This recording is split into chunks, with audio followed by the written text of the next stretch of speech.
سورۃ السبا کی آیت نمبر 6۔ الحمدللہ وکفی وسلام علی عبادہ الذین اصطفی خصوصا علی سید الرسل وخاتم الانبیاء وعلى آلہ واصحابہ الاتقیاء۔ أما بعد فأعوذ بالله من الشيطان الرجيم بسم الله الرحمن الرحيم۔ ويرى الذين أوتوا العلم الذي أنزل إليك من ربك هو الحق ويهدي إلى صراط العزيز الحميد۔ وقال الذين كفروا هل ندلكم على رجل ينبئكم إذا مزقتم كل ممزق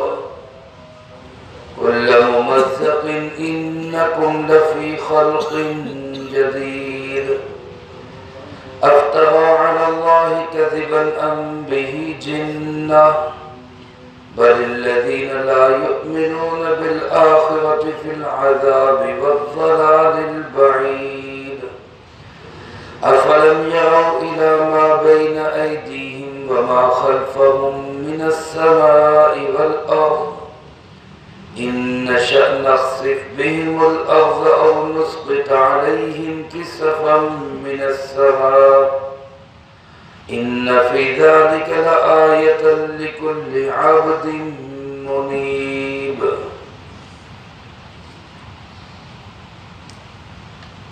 وَيَرَى الَّذِينَ أُوتُوا الْعِلْمَ، اور دیکھتے ہیں وہ لوگ جن کو علم دیا گیا، الَّذِي أُنزِلَ إِلَيْكَ مِن رَبِّكَ، اس کتاب کو جو اتاری گئی آپ کی طرف آپ کے پروردگار کی جانب سے، وہ الحق، وہ حق اور سچ ہے، وَيَهْدِي إِلَى صِرَاطِ الْعَزِيزِ الْحَمِيدِ، اور رہنمائی کرتی ہے اس ذات کے راستے کی طرف جو عزتوں والا ہے، تعریفوں والا ہے۔ وَقَالَ الَّذِينَ كَفَرُوا، اور کافر لوگ کہتے ہیں، هَلْ نَدُلُّكُمْ عَلَى رَجُلٍ، کیا ہم تمہیں بتلائیں ایک ایسا آدمی، يُنَبِّئُكُمْ، جو تمہیں خبر دیتا ہے، اِذَا مُزِّقْتُمْ كُلَّ مُمَزَّقٍ، کہ جب تم ٹکڑے ٹکڑے ہو جاؤ گے پوری طرح، إِنَّكُمْ لَفِي خَلْقٍ جَدِيدٍ، تو یقیناً تم ایک نئی پیدائش میں ہو گے۔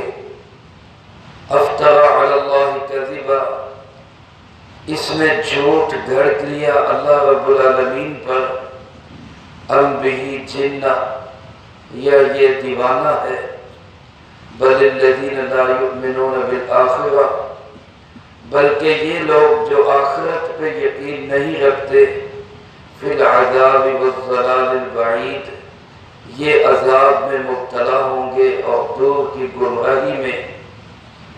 افلم یروا الی ما بین ایدیہم وما خلفہم، کیا یہ لوگ نہیں دیکھتے اپنے سامنے کی طرف اور اپنے پیچھے کی طرف، من السماء والارض، آسمانوں میں اور زمین میں، ان نشأ نخسف بہم الارض، اگر ہم چاہیں تو ہم دھنسا دیں ان سب کو زمین میں، او نسقط علیہ کسفا من السماء، یہ ہم گرا دیں ان پر آسمان سے کوئی ٹکڑا، ان فی ذلک لآیہ، یقیناً اس میں بڑی نشانی ہے، لکل عبد منیب، ہر اس بندے کے لیے جو اللہ کی طرف رجوع کرنے والا۔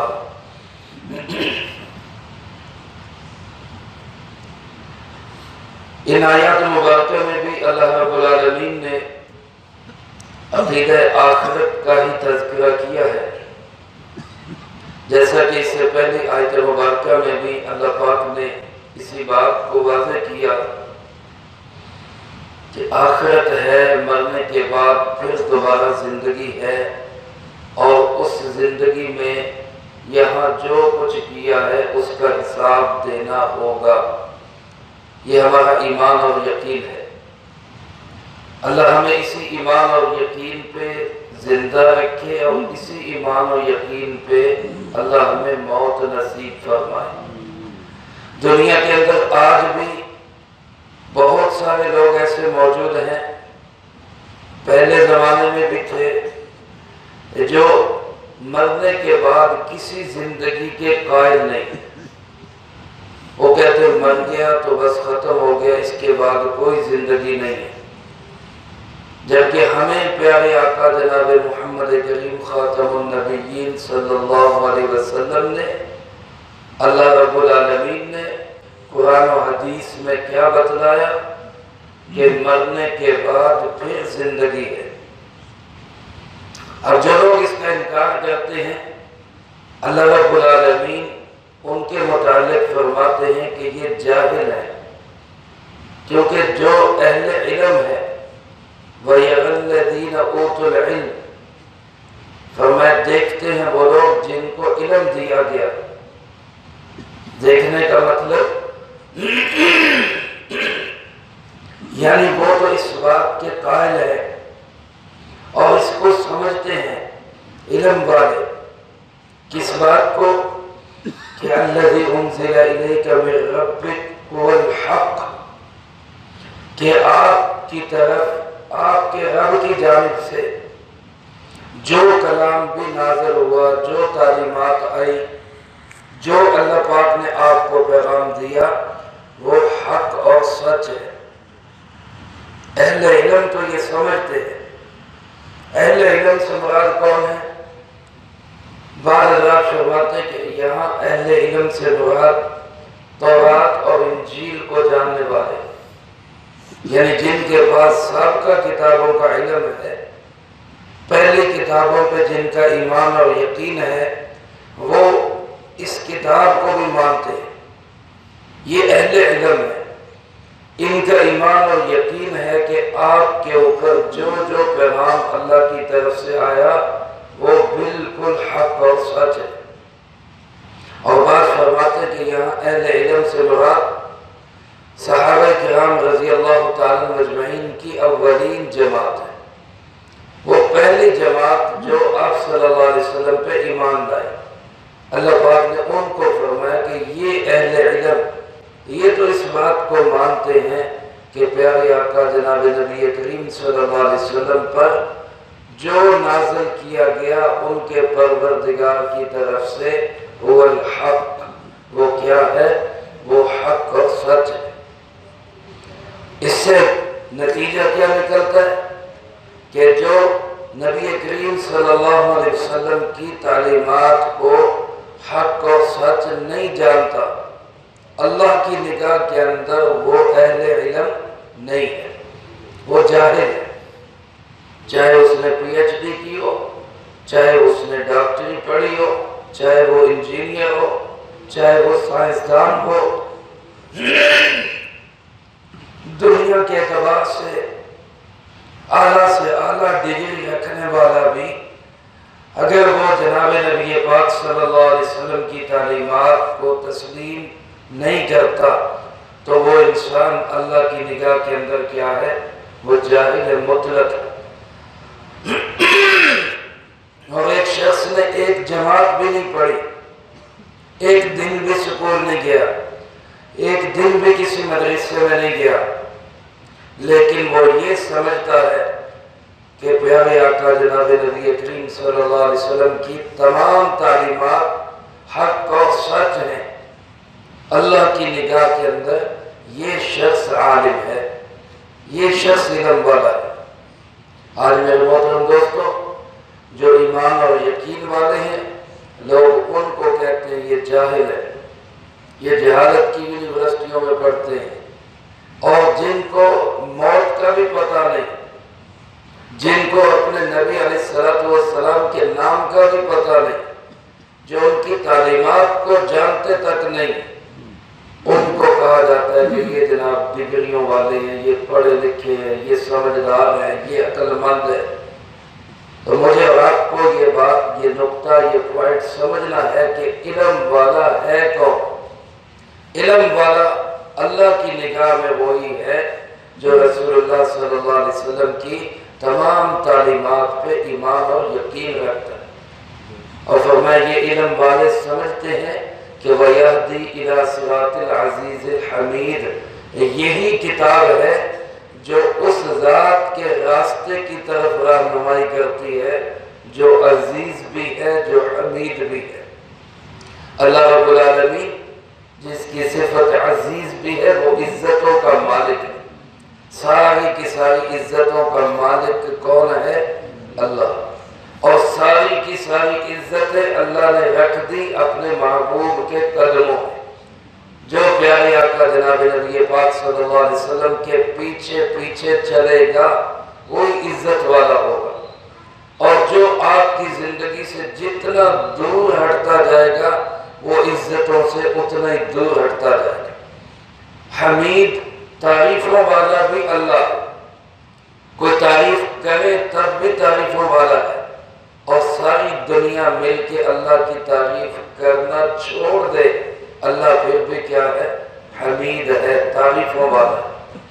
تو اس تعریفوں والے نے اپنے نبی، اپنے محبوب آخری نبی جناب نبی پاک صلی اللہ علیہ وسلم کا نام ہی کیا رکھوا دیا؟ محمد، تعریفوں والا۔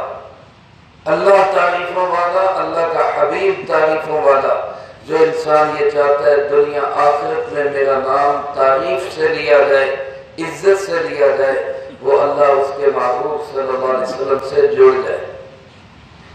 فرمایا یہ کافر لوگ آخرت کا انکار کرتے ہوئے کہتے ہیں حل ندلکم، ہم آپ کو بتائیں ایک ایسا آدمی، علی رجل، ایک ایسا آدمی بتاتے ہیں، ينبئكم اذا مزقتم كل ممزق، جو تمہیں یہ خبر دیتا ہے کہ جب تم بالکل ٹکڑے ٹکڑے ہو جاؤ گے، بکھر جاؤ گے، غذا غذا ہو جاؤ گے، انکم لفی خلق جدید، تم ایک نئی پیدائش میں پیدا ہو جاؤ گے۔ یہ تعلیم کس کی ہے؟ یہ کون بتاتا ہے ہمیں؟ یہ نبی کریم صلی اللہ علیہ وسلم بتاتا ہے۔ اگر کہ معاشرے کے اندر جہاں مرنے کے بعد کی زندگی کے اکثر لوگ منکر تھے، اس معاشرے میں جب آپ کہتے، آپ علیہ السلام ان کو یہ دعوت دیتے، یہ بتلاتے کہ بھئی مرنے کے بعد پھر زندہ ہونا ہے، پھر زندگی ہے، حساب کتاب دینا ہے، تو وہ لوگ تعجب کرتے ہوئے کہتے آؤ آؤ ہم تمہیں ایک ایسا آدمی بتاتے ہیں جو کہتا ہے کہ جب جسم ٹکڑے ٹکڑے ہو جائیں گے، جب جسم بکھر جائیں گے، کل ممزق، ریزہ ریزہ ہو جائیں گے، تو انکم لفی خلق جدید، تم پھر دوبارہ نئی پیدائش میں آؤ۔ ذرا سنو تو صحیح کیا تعلیمات ہیں۔ اب میرے بھائیوں دیکھیں ذرا، آپ صلی اللہ علیہ وسلم کی تعلیمات کا یہ ایک حصہ ہے، آپ کی تعلیم کا یہ ایک حصہ ہے، ایک بات ہے آپ کی تعلیمات میں سے کہ مرنے کے بعد پھر جی اٹھنا ہے۔ اس کے علاوہ سینکڑوں نہیں، ہزاروں نہیں، لاکھوں چیزوں کی تعلیمات ہمیں نبی پاک صلی اللہ علیہ وسلم نے دی۔ آپ علیہ السلام نے ہمیں یہ تعلیم دی کہ رشتے ناطے کو جوڑو۔ آپ کی تعلیمات ہے کہ کسی پہ ظلم نہ کرو، آپ کی تعلیمات ہے چوری نہ کرو، آپ کی تعلیم ہے ہمارے لیے کہ کسی کا حق نہ کھاؤ، آپ کی یہ تعلیم ہے ہمارے لیے کہ جھوٹ نہ بولو۔ آپ صلی اللہ علیہ وسلم کی یہ تعلیم ہے پوری انسانیت کے لیے کہ حیا اور پردے والی زندگی گزارو۔ آپ صلی اللہ علیہ وسلم کی یہ تعلیم ہے یتیموں کے سر پہ ہاتھ رکھو۔ آپ کی تعلیم ہے معاشرے کے کمزور طبقات کو ساتھ لے کے چلو۔ آپ صلی اللہ علیہ وسلم کی تعلیمات ہے عدل اور انصاف، مساوات، یعنی کہ بے شمار تعلیمات میں سے ایک بات کو لے کے پروپیگنڈا شروع کر دیا، ایک بات کو لے، اور وہ بات بھی حق اور سچ ہے۔ آج اگر آپ اپنے یہ میڈیا کے جو چینل ہیں ان کو دیکھیں تو ان کی صورتحال بالکل وہی ہے جو عرب کے مشرکوں کی صورتحال تھی۔ ایک بندے کی سینکڑوں باتیں ہوتی ہیں، ان صحیح صاف ستھری اچھی باتوں کو چھوڑ کر ایک بات لیں گے جو وہ بھی صحیح ہوگی، لیکن اس کا غلط مطلب نکال کے اس کے خلاف جو ہے وہ اس کردار کشی شروع کر دیتے، اس کی پگڑیاں اچھالنی شروع کر دیتے، اس کی عزت کو تاراج کرنا شروع کر دیتے۔ یہی طریقہ عرب کے مشرکوں کا تھا۔ رسول اللہ صلی اللہ علیہ وسلم کی کروڑوں تعلیمات میں سے ایک بات لی، اور وہ تمہیں ہم ایک ایسا آدمی بتاتے جو کہتا ہے جب تم بکھر جاؤ گے، ٹکڑے ٹکڑے ہو جاؤ گے تو پھر تمہیں زندہ کیا جائے۔ یہ بات بھی سچ ہے، یہ بھی حق ہے، لیکن قابل تعجب بات بنا کے اس کو پیش کیا جاتا ہے، اور پھر کہتے ہیں افترا علی اللہ کذبا، یہ اللہ کی ذات پہ جھوٹ بول رہا ہے۔ پیارے آقا نبی کریم صلی اللہ علیہ وسلم کے متعلق کہتے ہیں کہ یہ اللہ پہ جھوٹا الزام لگا ہے، ام بہ جنہ، یا یہ شخص دیوانہ ہو گیا۔ یہ کیسی باتیں کرتا ہے؟ میرے محترم دوستو، اللہ کی ذات پہ جھوٹ بولنا یہ تو انتہا درجے کا گناہ، انتہا درجے کا۔ اللہ کا نبی تو اتنا پاک صاف ستھرا اور معصوم ہوتا ہے کہ وہ کسی انسان کے متعلق بھی جھوٹ نہیں بولتا، اس کی زبان نوکے زبان پہ کبھی جھوٹ آتا ہی نہیں، اور اس کے گواہ خود عرب کے لوگ خود تھے جو کہا کرتے تھے کہ ما جربنا علیک الا صدقا، ہم نے جب بھی تجربہ کیا ہے آپ نے سچ ہی بولا ہے، جھوٹ نہیں بولا۔ آپ کے صادق اور امین ہونے کے گواہ آپ کے دشمن بھی تھے، لیکن جب تعلیم سامنے آئی، حقیقت سامنے آئی، سچائی سامنے آئی، تو پھر اتنا بڑا الزام لگانے لگ گئے کہ اس نے تو اللہ کی ذات پہ جھوٹ بول دی، یا یہ نعوذ باللہ دیوانہ ہو گیا، یہ کیسی باتیں کر رہے۔ اللہ پاک نے اپنے محبوب کا دفاع کیا، اللہ نے اپنے محبوب کی طرف سے جواب دیا۔ یاد رکھیے میرے دوستو، امت مسلمہ کے دلوں میں بھی رسول اللہ صلی اللہ علیہ وسلم کی بے پناہ محبت ہے، اور اتنی محبت ہمارے اندر نہیں جتنی محبت اللہ کے اندر ہے اپنے محبوب صلی اللہ علیہ وسلم۔ اس لیے اللہ پاک نے فرمایا انا کفیناک المستہزئین، میرے محبوب یہ تیرا مذاق اڑانے والے یہ سمجھ لیں کہ تیرا دفاع کرنے کے لیے میں کافی۔ میرے محترم دوستو، اللہ پاک نے جواب دیتے ہوئے فرمایا بل الذین لا یؤمنون بالآخرہ، اللہ فرماتے میرا محبوب جھوٹ نہیں بولتا، میرا محبوب دیوانہ نہیں ہے، وہ تو عقل اور خرد کے اعلیٰ معیار پہ ہے۔ آج نبی علیہ السلام کی تعلیمات کو پڑھ پڑھ کے لوگ عالم بن رہے ہیں، لوگ محدث بن رہے، لوگ مفسر بن رہے، لوگ مفتی بن رہے، لوگ دنیا جہان کے سمجھدار انسان بن رہے۔ لوگوں کا رخ ان کی طرف ہوتا ہے کہ یہ تعلیمات کو جاننے والے یہ سمجھدار لوگ ہیں، تو جس کی تعلیمات پڑھ کے لوگ سمجھدار ہو رہے ہیں وہ کتنا بڑا سمجھدار ہوگا، وہ کتنا بڑا عقل مند اور ذہین ہوگا۔ اللہ فرماتے ہیں بل الذین، یہ غلط بات کر رہے ہیں، ایسی بات نہیں، میرا محبوب تو عقل کے سب سے اونچے معیار پہ۔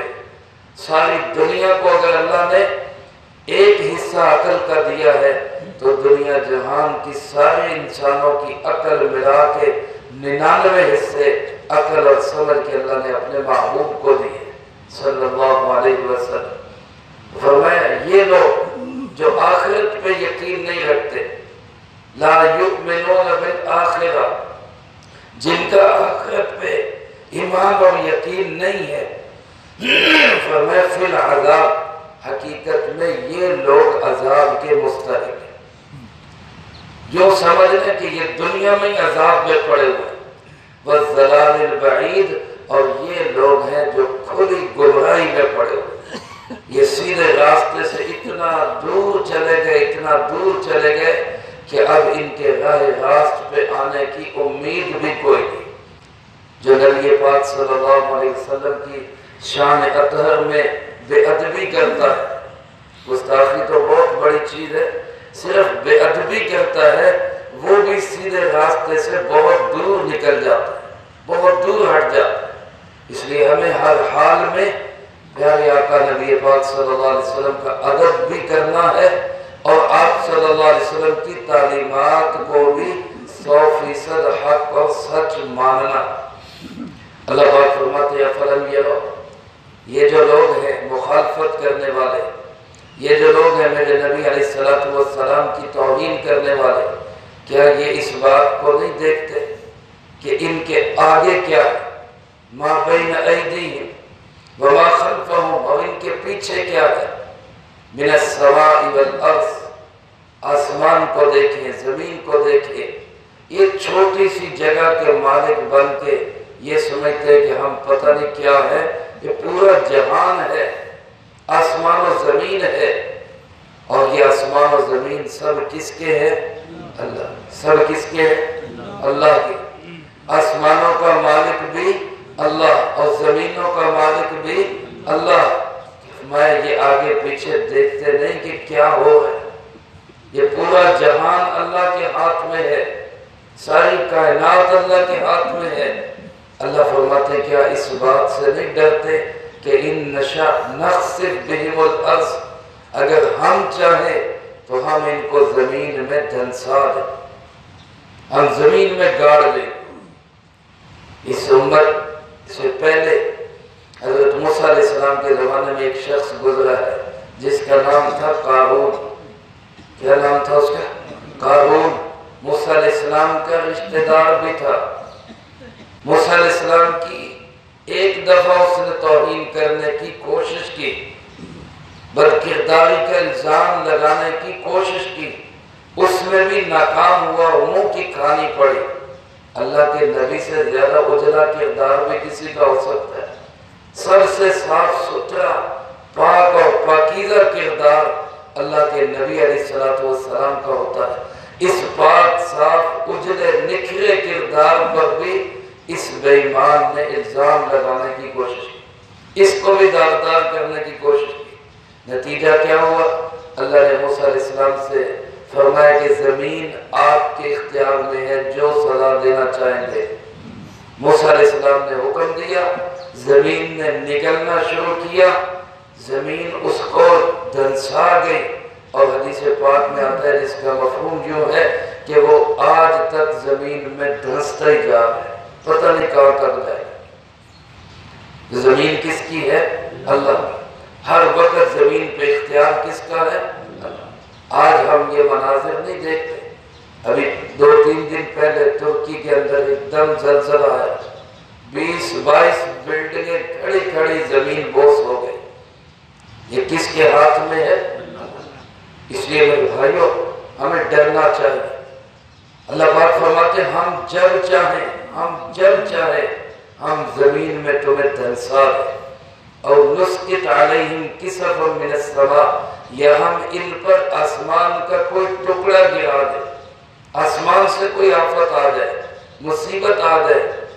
آج کتنے مسائب میں ہم پھنسے ہوئے، بیماریاں، طرح طرح کی بیماریاں، مہنگائی، چیزوں کی کمی، ظالم حکمران، قتل و غارت گری، اور بے حد و حساب قسم کی آفات ہے، بلیات ہے جن کے اندر ہم پھنسے ہوئے ہیں۔ اس کے باوجود اللہ کی طرف رجوع کرنے والے کتنے ہیں، اس کا اندازہ ہم اپنی مسجدوں کی حاضری سے لگا سکتے ہیں۔ ہماری مسجدوں میں کتنی حاضری، کتنے لوگ ہیں مسجد کی طرف آنے والے، کتنے لوگ اللہ کی گھر کی طرف رجوع کرنے والے۔ میرے محترم دوستو، یہ جو ڈرانے والی آیات ہے، تنبیہ کرنے والی آیات ہے، خبردار کرنے والی آیات ہے، یہ صرف کافروں کے لیے نہیں، میرے آپ کے لیے بھی۔ ہم بھی ڈریں، ہم بھی گھبرائیں، ہم بھی سوچیں اور اللہ کی طرف متوجہ ہو جائیں۔ اللہ فرماتے ہیں ان فی ذلک لآیہ، اس میں بڑی نشانی ہے۔ اگر انسان غور کرے، فکر کرے تو اس میں بڑی نشانی ہے، لیکن اس نشانی کا فائدہ کون اٹھائے گا؟ لِكُلِّ عَبْدٍ مُنِيبٍ، ہر وہ بندہ جو رجوع کرنے والا ہوگا۔ منیب کہتے ہیں اللہ کی طرف متوجہ ہونے والا۔ دیکھو میرے بھائیوں، میں اکثر عرض کرتا ہوں، گناہ کا ہو جانا یہ کوئی بڑی بات نہیں۔ انسان ہیں، گناہ نہیں کریں گے تو کیا کریں گے؟ خطا کار ہیں، گناہ گار ہیں۔ اصل جو بڑی چیز ہے وہ گناہ کے بعد بھی بے فکری ہے، کچھ نہیں ہوتا، کچھ نہیں ہوتا۔ توبہ نہ کرنا، اللہ کی طرف متوجہ نہ ہونا، یہ بڑی چیز ہے۔